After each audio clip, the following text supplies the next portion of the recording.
This is a good place to both experience fantasy and reality.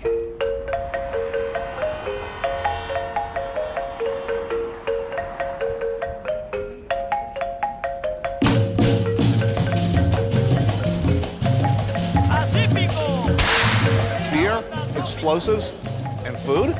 Can't beat that.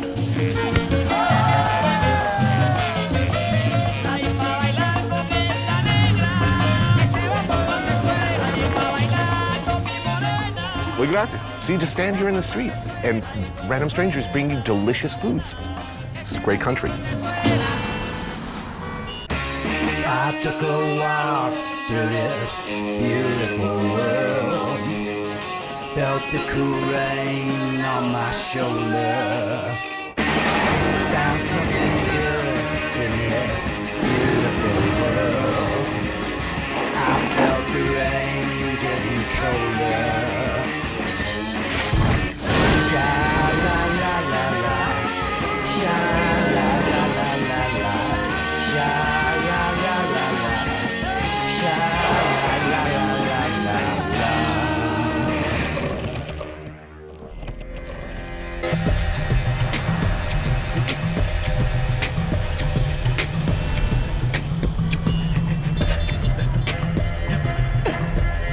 Colombia. Ordinarily, and for all too many years, when this country makes the news or appears in a film or a television drama, it's not for its looks, which are, I should say right up front, spectacular.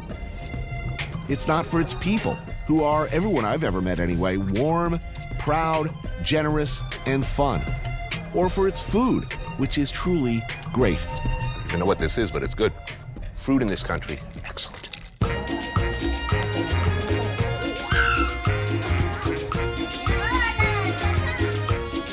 I'm no stranger to this place.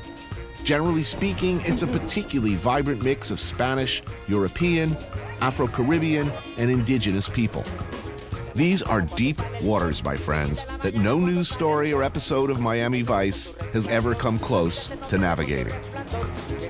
It is and always has been a fiercely, fiercely proud country, and its people yearn to see international coverage of something other than cocaine and violence. But that isn't a legacy that's easy to ignore. Its decades of civil unrest have left vast swaths of Colombia relatively unknown, even to its own citizens. To reach a place previously considered a no-go area, I'll fly out of an airport in Villavicencio, 45 miles southeast of the capital city of Bogota. On first inspection, this is an airplane boneyard, where unwanted props from Romancing the Stone corrode artfully. But in reality, this sleepy hangar is an important gateway to the more impenetrable parts of the country. The remote settlements in the Amazon basin are cut off from the country with neither rail nor roads connecting them. There are only two ways in: either boat for several days downriver or aboard a jungle bus, which is what locals call the World War II era DC-3. I've flown worse. I've been brought here by Pablo Mora, a teacher at Medellin University and a particular enthusiast for this classic of Golden Age aviation. You've taken this flight before? Yes. Every time I have a chance, I come here and fly one. It's a romantic thing. He sees the work that these hulking great airships and their pilots do as daredevil humanitarian missions for the more remote Colombians. They have an in-flight movie. No. Nor first class either. What? No.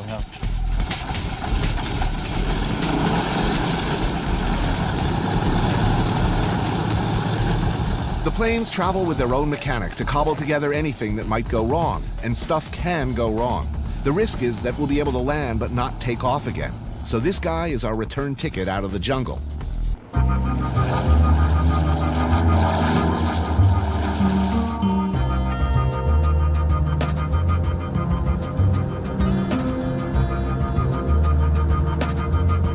Our captain is Joaquin San Clemente, something of a legend in these parts, and his co-pilot, Captain Constanza Reyes.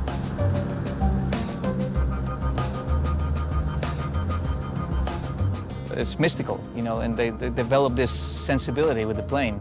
There's no intel inside here. There's no software. They have GPS, but that's about it. It's beautiful, you know, they have to sense everything. They know when the sound of the plane is not right. It's just man and machine.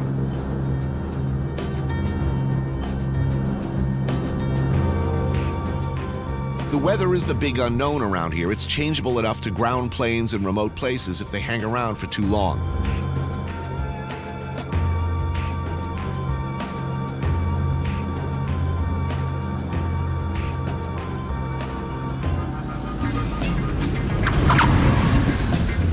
We have to make one stop on the way to pick up more cargo. Vital cargo, by the way.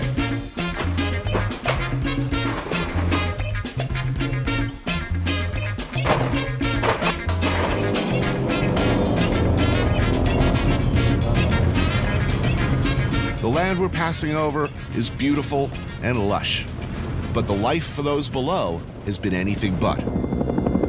Colombia seems to be trapped in a vicious FARC has circle. used the territory as a haven for kidnapping and drug. Until recently, most of the news coming out of this part of Colombia was not good.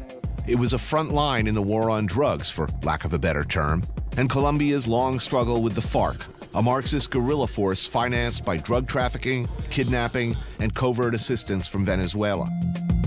50 years of very dirty war. The stakes not about drugs per se, but about the ability of ordinary Colombians to live without fear.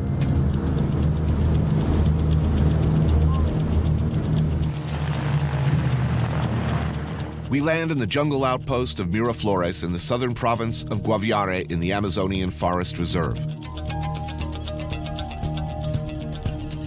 The heavy presence of army and special police is a result of its strategic location and recent history as a one-time center of coca production.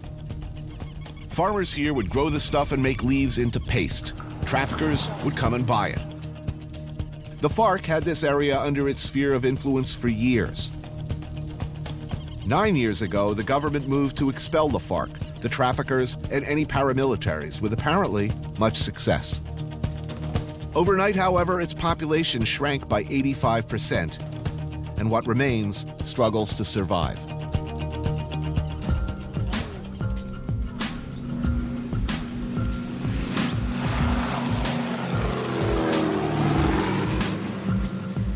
So people here, you're telling me either were born here, Yeah. or Most of the people came from elsewhere. At the beginning, in the 1950s and 60s, they were escaping from the violence, from the political violence between the two parties in Colombia. so if you were having problems in the city or in wherever you were from, you came out here. Yeah, So what did you do for a living out here? cattle and doing some agriculture. And after that, the drug trade began and everything with the coca plantations. And This climate's good for it? yeah, it's very good. Since 1999, there was no police or army force here, so it was just occupied by the FARC. And then by the paramilitaries who tried to... Yeah. So that's when the real violence began. So really the problems in this country pre-existed the drug trade. What we say here is that the drug trade just made everything work. There's no judge here, there's few institutions here. Right. Basically, you know that the state is here just because the army is here. So I think here we're gonna make the major. Oh yeah. Anthony, this is the major. Julio Cesar Gonzalez is the current mayor of Miraflores, which has seen much better and much worse days. So how many people live in this town? Around 1,500, 2,000 in the municipality. The FARC were in Miraflores for 20 years, and they were the central authority here. If you're running a subsistence farm growing plantains and not much else, you're not eating particularly well, you're not particularly happy with the government, somebody comes along and offers you a nice machine gun and a cool scarf, Yeah, especially if you're 15, 16 years Yeah. old, that's a pretty attractive offer. of course, it is. Even if they say you'll probably be dead by the time you're 25. is. Come on. It is, and they offer you a salary. So what is the future of this town? Hay varios programas del Estado ahora con la creación del DPS, Departamento para la Prosperidad Social, una que llama Jóvenes en Acción, que les apoya con estudios. They're providing free education, and but there's a lot of potential in biodiversity and ecotourism as well. What a lot of people say is, without the customer, there's no cocaine trade and there's no violence. right? So if the United States and Europe start buying cocaine, That's so impossible that I can't think about it, about the situation where the demand is not going to be there. but the demand in the States is down 40%. As long as there is a market, there will be people ready to do it.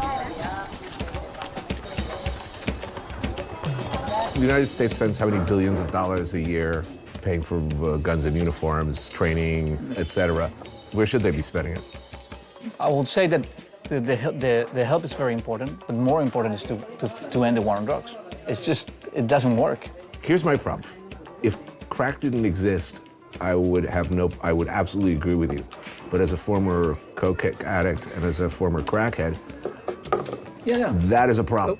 The thing is that people think that if you think that drugs should be legalized, you're saying that they're good. No, we're not saying that, but we're just getting rid of one problem, the problem that the major has here. You're also freeing up a lot of money that you could divert. Yeah, we have two problems. I'm with you, I agree. One is drug addiction and the other is drug trafficking. We can get rid of one. We're not going to get rid of the other. We have to deal with it forever.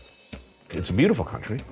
The people here, everyone I've ever met has been really nice. Even the bad guys, charming. Yeah, that is true. The food's delicious. Problem is, the United States will never legalize drugs. It will never happen.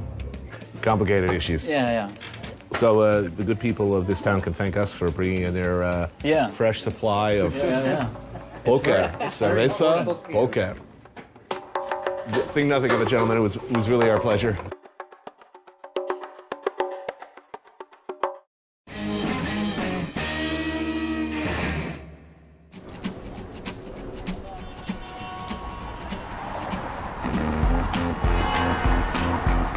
Bogota, the country's capital, and an almost 2-mile-high city with new, lofty food ambitions, where previously a restaurant scene didn't really exist. Now, young restaurateurs such as musician-turned-chef Tomas Rueda are beginning to make a name for themselves in Colombia.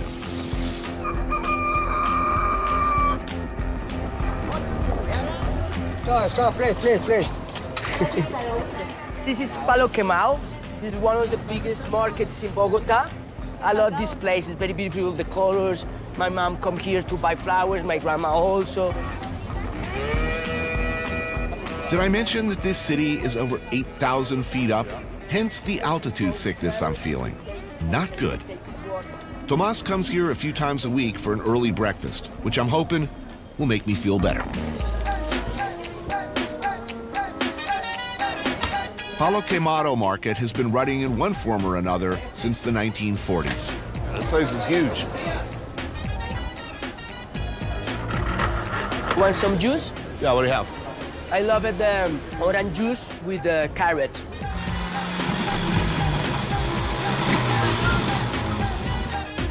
It's probably the healthiest thing I've had in a while. Good for the high altitude. No? You feel better? I'm feeling better every hour. Yeah? First hour is killing me. But you have a better face. I didn't think I was going to make it out of the airport. Most of the mornings, early in the morning, 5 or 6 in the morning, I climb the mountain. Why? Fresh air. Okay. You have to come with me. Hell no. Ain't happening.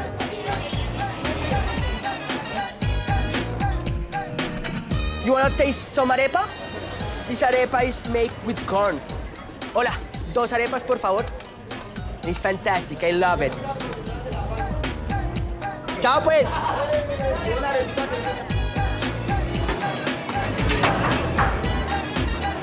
Tucked away in the back corner of the fish market is a place that serves breakfast to the market's workers and shoppers.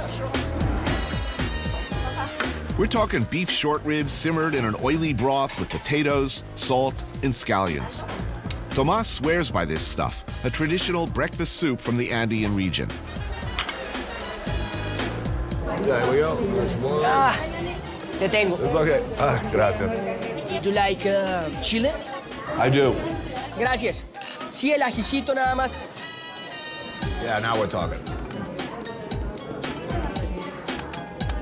This is perfect when you have a good party last night. I was just going to say, this is hangover food. Perfect. I know hangover food well, and this is good. It's a nice hunk of meat in there. Yeah. Good broth. Yes. Stock, good. So what's this dish called? Beef stock caldo de costilla. Broth of rib broth. Yeah, it's a rib. Yeah. Yes. With potato, of course. Everything with potato. Caldo de costilla con papas. Costilla, exacto. Very good Spanish. I don't speak Spanish, I speak a little Mexican.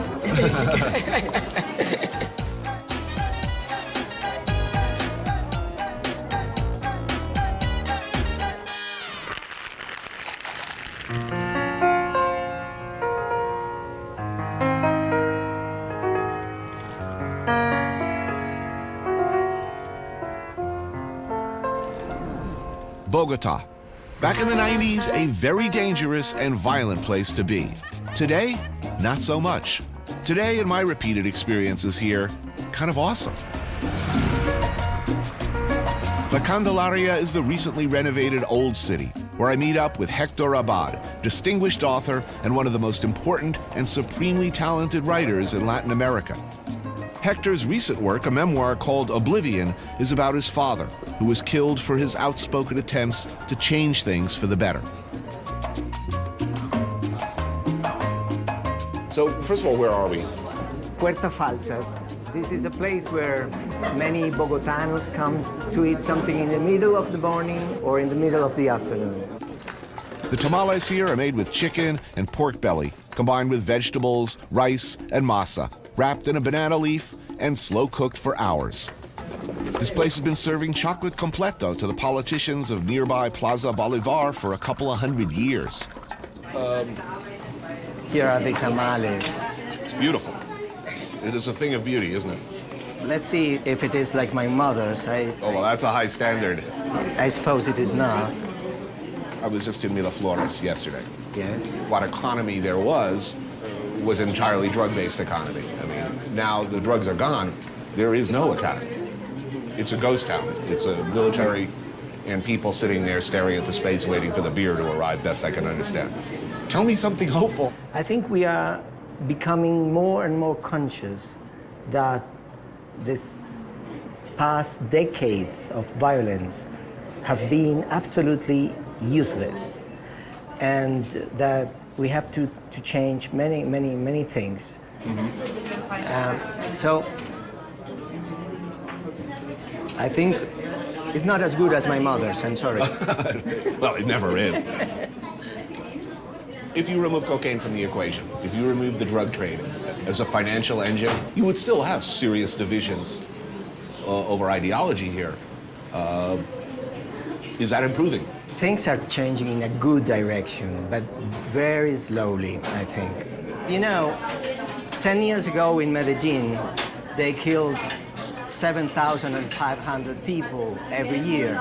And 3 years ago, this number came to 700 people killed in Medellin in the year. So the situation changed. Right. I have only questions. I have no answers. I'm so sorry. If I were the president, I don't know what to do. You wouldn't know what to do? No, I wouldn't. To suggest that a nation should expand its social services, do its best to lift people out of poverty, to provide medical care for everyone. As you well know, that may be in the minds of many as the same as the communists. Are those as dangerous and potentially deadly ideas as they used to be? Well, 25 years ago, my father was killed just because he was asking for these basic things like clean water, a glass of milk, and an arepa for every child. We still don't have that, and we need that. Now, we in Colombia, maybe we're trying. I think there are some people here, even in the government, who are working for that.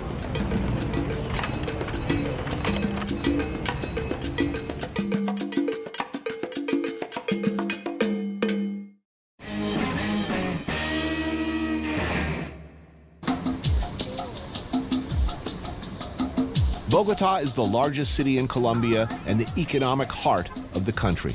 About a fifth of the population lives here, many of them very well, but some not so well. It's a city with a marked north-south divide. Chef Tomas Rueda's Tabula and Donostia restaurants sit side by side in the Macarena neighborhood, where the city center meets the north.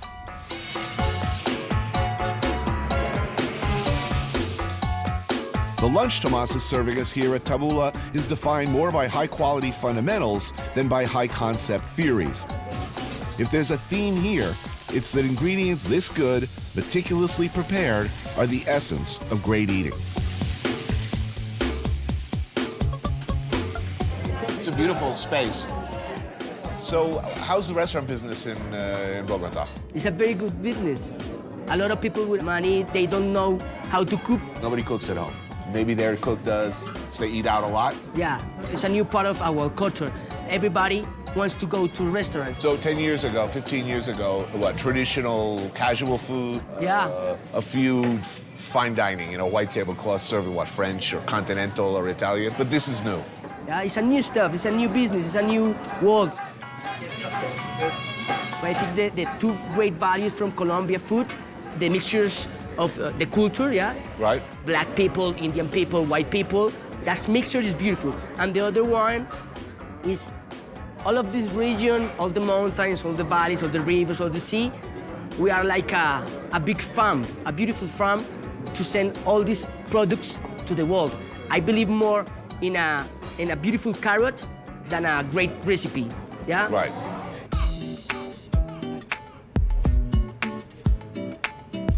This one is a crab salad. Right. And this one is a homemade pasta. Thin sheets of handmade pasta are filled with labneh cheese and finished with a chorizo sauce. So, you used to be in a band. You used to be a musician. Yeah, Right? I'm still. Still. So, what happened, man? How did you go from music to restaurants? Rock and roll don't give me money. Good. It's good, yeah, it's really good.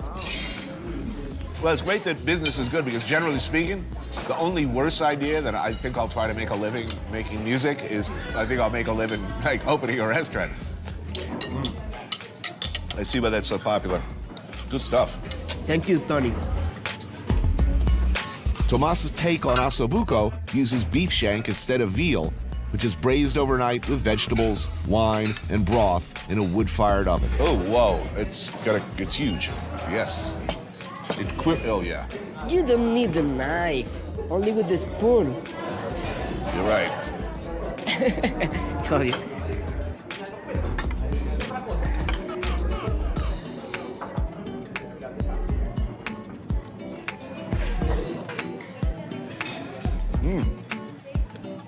Now, do you cure this first in salt or No. dry it, salt it? No. Just fresh into the. Yes. Delicious. So you're never getting this off your menu. You'll have to keep this on your menu forever, right? Forever. Yeah. Oh, the best part. Mama didn't raise no fool.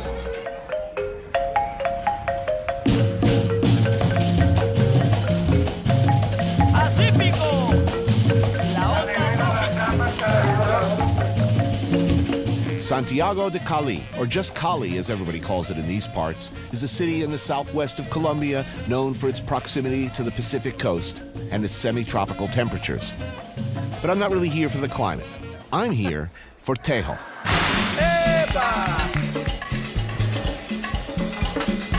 It involves alcohol and explosives. Colombian Mario Galeno, expat Will Holland, and their bandmates are to be my guides to this ancient and traditional Colombian sport.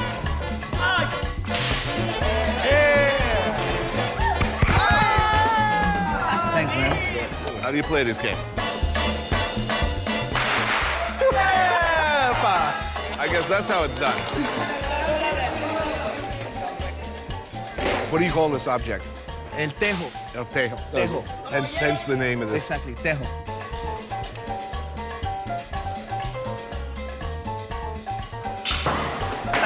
I should be good at this. I've been throwing pots into the dish sink from across the room for years. You win more points if you get it in the middle without hitting them. Oh. Yeah, so... Yeah, but that doesn't sound like any fun. Everyone has a different style, it seems. So you got to do like one step and then another and swing.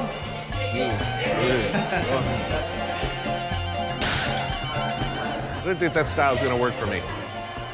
After some early success, it turns out we all pretty much suck at this. Not enough beer, that's my problem. Time to bring in some outside muscle. We're going to mix in now the experts. Ahí nos vamos turnando entre todos. Who am I with? I'm over here with these guys.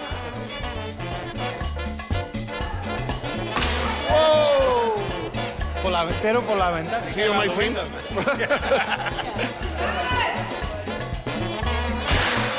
Holy crap, 2 in a row? This is dismaying. Oh, no, wait, one of those guys had to be on my team, right? So the guy in the white stripy shirt, his name is El Pollo Viejo, which is The old chicken. the old chicken. Yeah.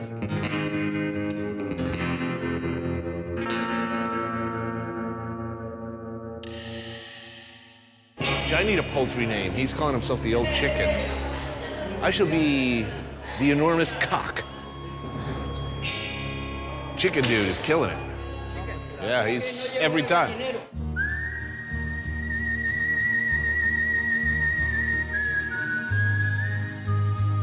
Must be the chicken.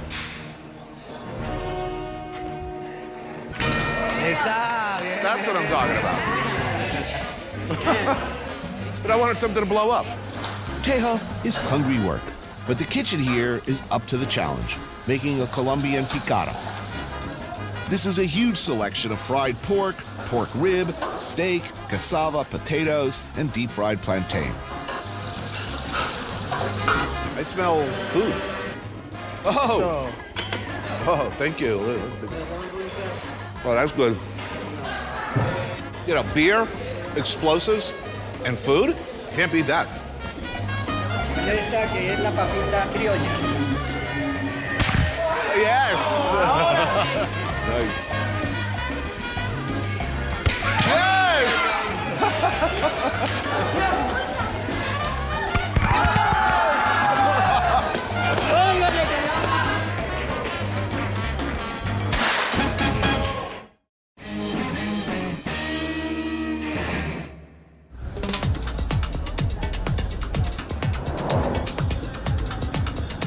If Bogota is Colombia's financial heart, then Cali is its shaking hips. People here like their music.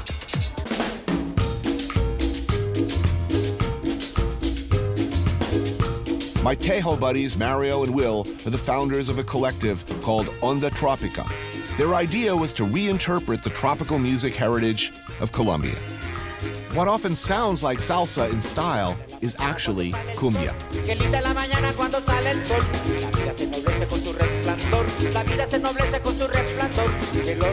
If there's one type of music that can be classified as distinctly Colombian, this is it.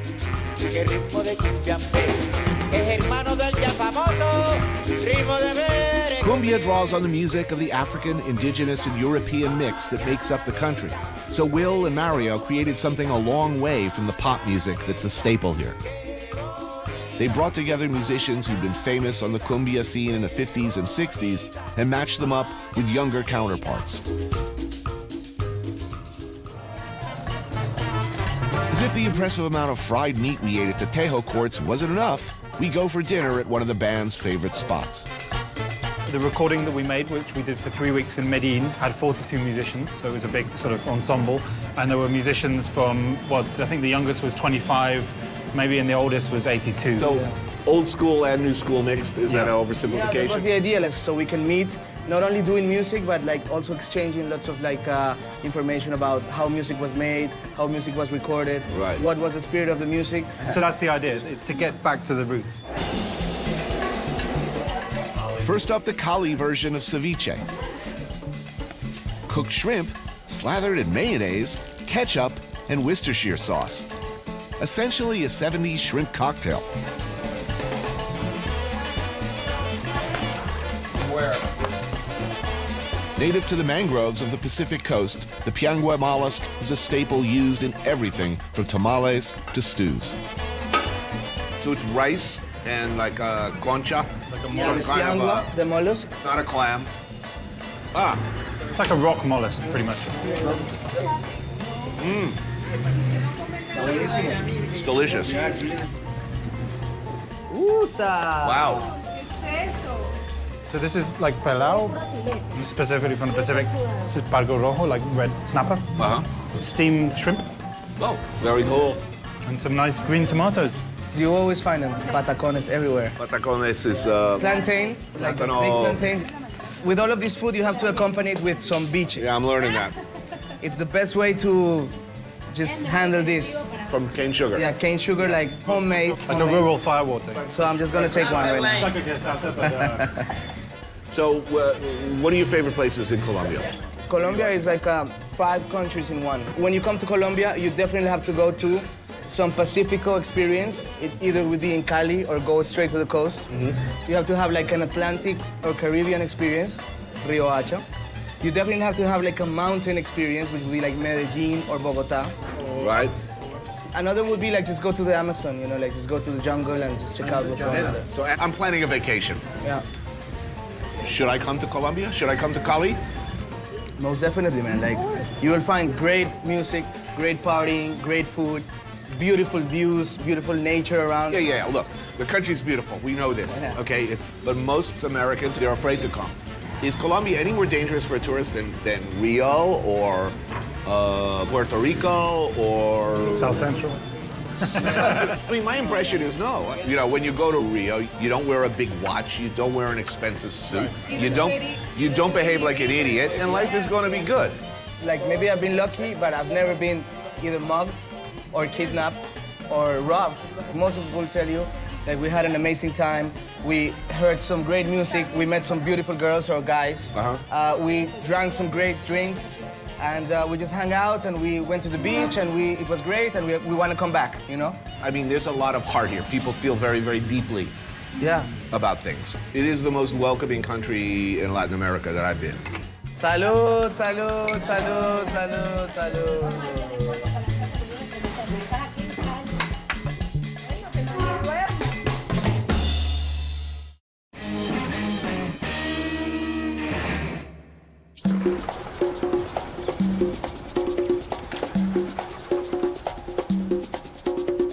I leave the subtropics for more extreme climes. Rio Hacha is a city 600 miles northeast of Cali on Colombia's Caribbean Sea. The Guajira is the most northern part of South America and borders Venezuela in the east. It's home to the native semi-nomadic people of Colombia called the Wayuu. The Wayuu are a tough, autonomous tribe who've never taken sides with either the government, the FARC, or the paramilitaries. As a result, they remain independent politically and live pretty much by their own code.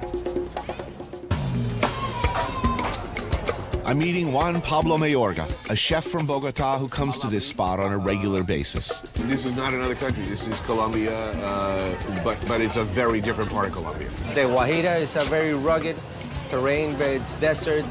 There's not that much water.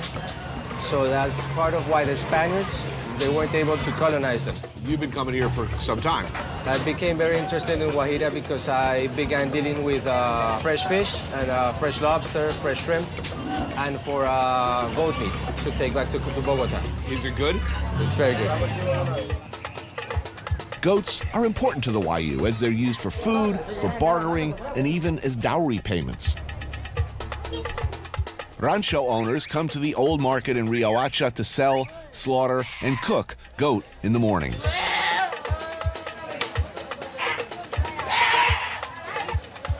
Today we're having Frichi. Frichi is a traditional dish from the Wayuus. It consists of the tripes, the heart, the intestines, the offal of the goat. So it's pretty fresh because they slaughter them back here. And this is where the Wayuu women cook it. So this is really fresh and traditional. So this is breakfast? This is breakfast for the Frichi.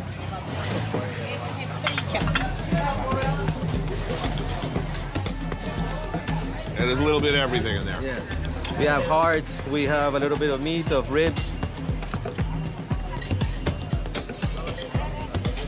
Now, and it's interesting because this one, it's for breakfast and it's almost done where they slaughter. They have to eat this fresh. Fresh, this is delicious. Not fresh, this would not be so good. No. This is where I say something that takes us seamlessly from a discussion about fresh meat to me hauling my aging carcass onto an ATV, Sugar Bear style.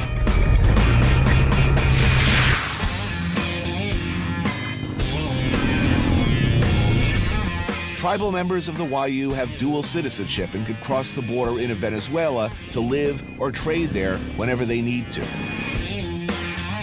Luckily for us, it means that cheap gas is easy to come by in these parts. There are no stations as such, you just keep an eye out for the cans.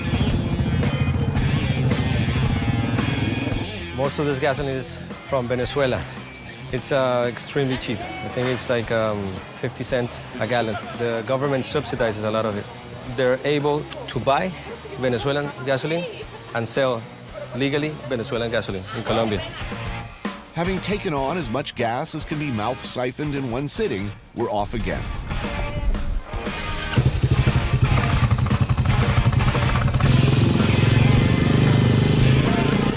Let me set the scene. It's hot out here, desert hot, and we plan to ride 3 hours along the coast to our lunch spot. And I ate salty goat innards for breakfast, and I refuse to wear a helmet or sunblock.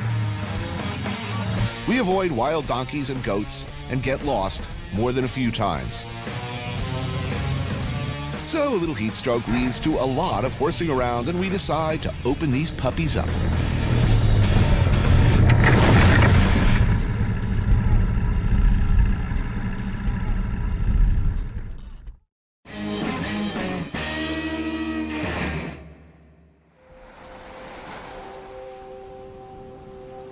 Well, a momentary concussion is seldom a good thing. Waking up in Colombia on a beach almost always is. Having abandoned the epic ride, we're back where we started, at Mayapo, in the Guajira, at the Blue Sea restaurant. How come you're all clean? I changed. You brought a change of clothes? Yes. I'm hurting up. I'm feeling it every minute, every hour, every month and year of my age. So you ready for some cazuela? Yes. And I trust it will make me feel all much better. It's a good end to a fun day. Man, you can't ask for better scenery. It's beautiful here. A beer? I need the anesthetic qualities of the local firewater. That's probably a really good idea. That's gonna be a good start for the night. Good start. I'm done. Oh, man. That dog has the right idea. See, I would be very happy if that was me right now. You know, just like laying down in the sand with my chin out like that. Man, it's so beautiful here. Who comes here? It's basically tourists from Colombia and a lot of backpackers that are making their way up to the northern Guajira. Right. But, I mean, we saw one tourist all day. And it's nice. You can really just get completely off the grid. You know? This used to be a fisherman village. There are definitely worse places to eat seafood than beachside in a fishing village, and the strength of this stew, Cazuela de Mariscos, lies in the variety of fish available. It's basically like a fish chowder, right? Made with shrimp, clams, right? Chipi chipi, which is a small kind of clam, lobster, fish, yeah, conch. Oh, I need it bad. Very clear sky for the Caribbean. Oh yeah. Oh man, it's always accompanied by lemon, coconut rice, and plantain. Some hot sauce in there.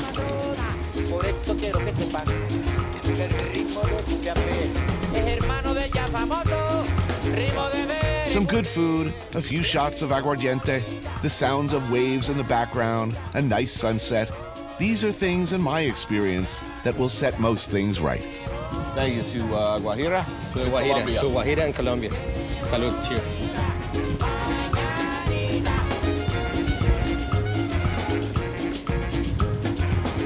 We had good fun. We had good fun. Cheers.